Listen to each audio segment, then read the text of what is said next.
Well, g'day everybody. It's been a couple of weeks since my last video when I had all that damage done by the kangaroos and had the fence up. So in this video I'd like to show you two things. So one of them would be what's happened to those damaged plants, to show you how the growth has really come on since then, and also show you as part of that pruning and management, whether they're pruned by the kangaroos or pruned by me, to show you what we can do in a small vineyard regarding training and establishment of the cordon of these young vines. So there's a couple of specific points. One is it's a small vineyard. We don't need every single plant to be exactly the same as every other single plant, which I think is a mistake that a lot of people make. It's fine for commercial vineyards, but in this vineyard, all we're really after is good shape of each plant. What that means is that we can train them all a little bit differently depending on their growth rate. I think last time I showed you how the growth of each individual plant is quite inconsistent, but we can use that to tailor the shape of each plant as they grow, and we espalier them in a different way for each individual plant. Now you wouldn't do that over a commercial vineyard necessarily, but in this vineyard we can do it on a per plant basis. So let's have a look and I'll show you what I mean. Now firstly, here is the row, these bottom two rows here. These are the rows that were hit really badly by the kangaroos. And if you just stand here and look for a moment, you can see that there's really quite good growth. I mean, these rows were just decimated, almost every growing tip damaged. If you looked at it now, you'd say, well, you know, what's your problem? Looks like the weeds are growing well too, doesn't it? I'll manage those at some other point. But if we look at an individual plant, we can actually see what's been going on. This plant's probably a really good example. Step back for a second. Now, that plant is growing really, really nicely.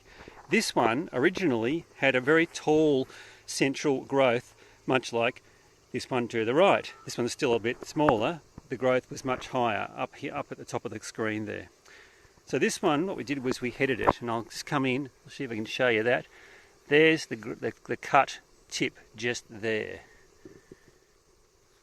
And what's happened then is these lateral branches have grown out. And you can see I've already started, you see it's grown out here, and it's even encouraged some of these lower ones as well.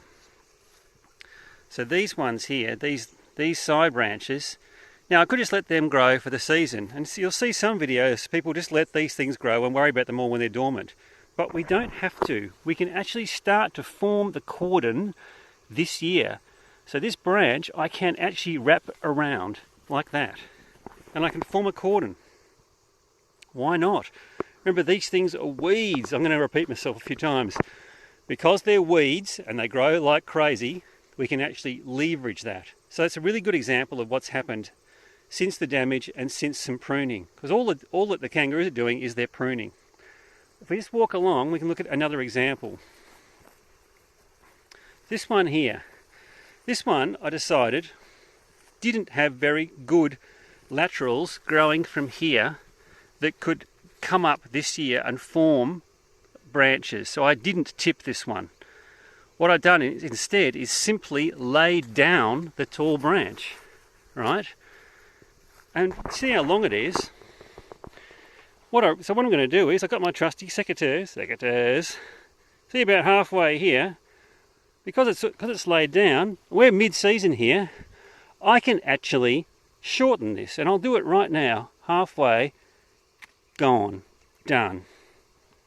Put my secateurs back in my little wallet, and you know, that whole thing comes off, throw it on the ground, we'll mulch it back in. So there you go. And what that will then do is all of these laterals coming off here will now grow right up into the canopy.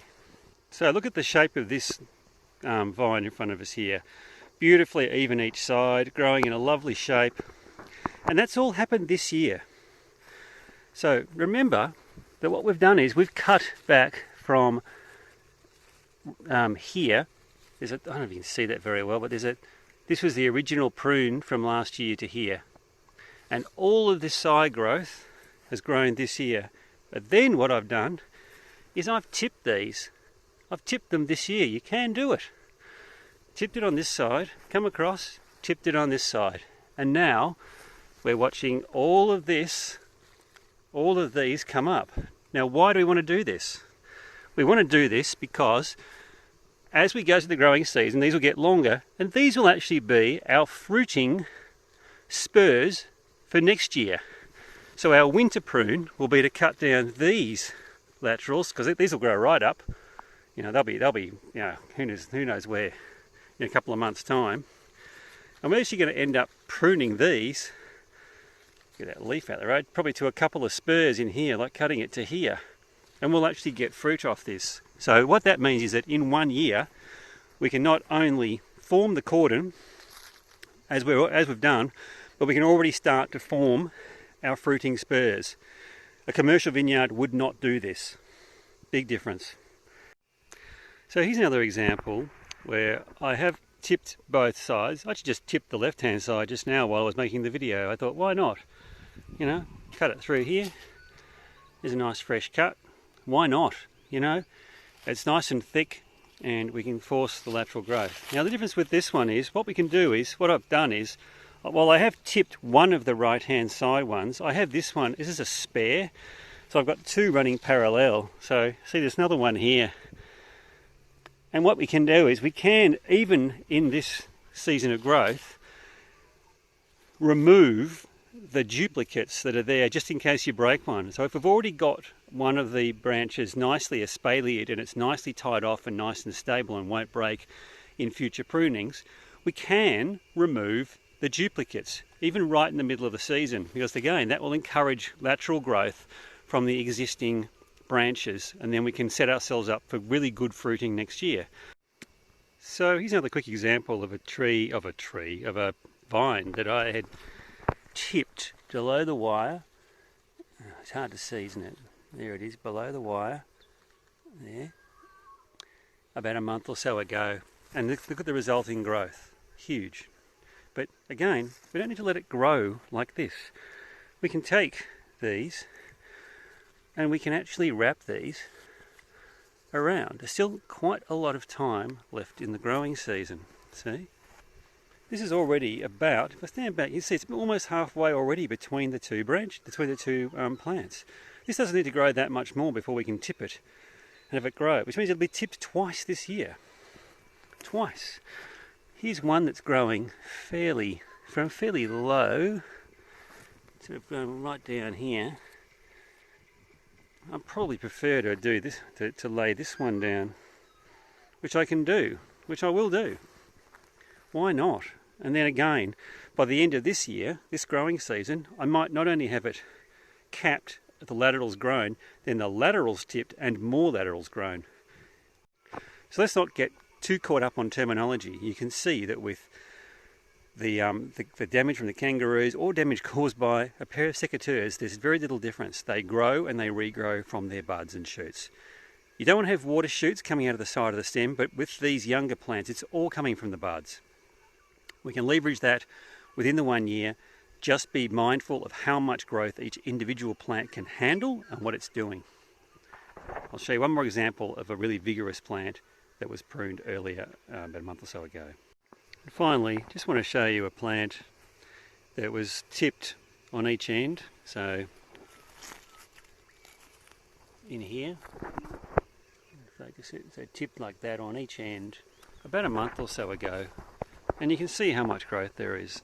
So by managing this plant to 2 laterals, then tipping and allowing vertical growth, this is almost ready for next year. It's just got so much growth on it. So there you go. I hope you can see how you can treat each vine differently, how you can do multiple tip prunings during a growing season, and how you can espalier each plant based on its own growth rate. Just look at each individual one and make a decision. And remember, they're weeds. Treat them like weeds. Hope you like this video. I'll do another one soon about the grapes that are growing in the vineyard, because that's an interesting one as to what to do. Normally you drop the fruit, but guess what? We might not. If you like this video, please subscribe to my channel. I appreciate that, and leave any comments below. And I'll see you next time.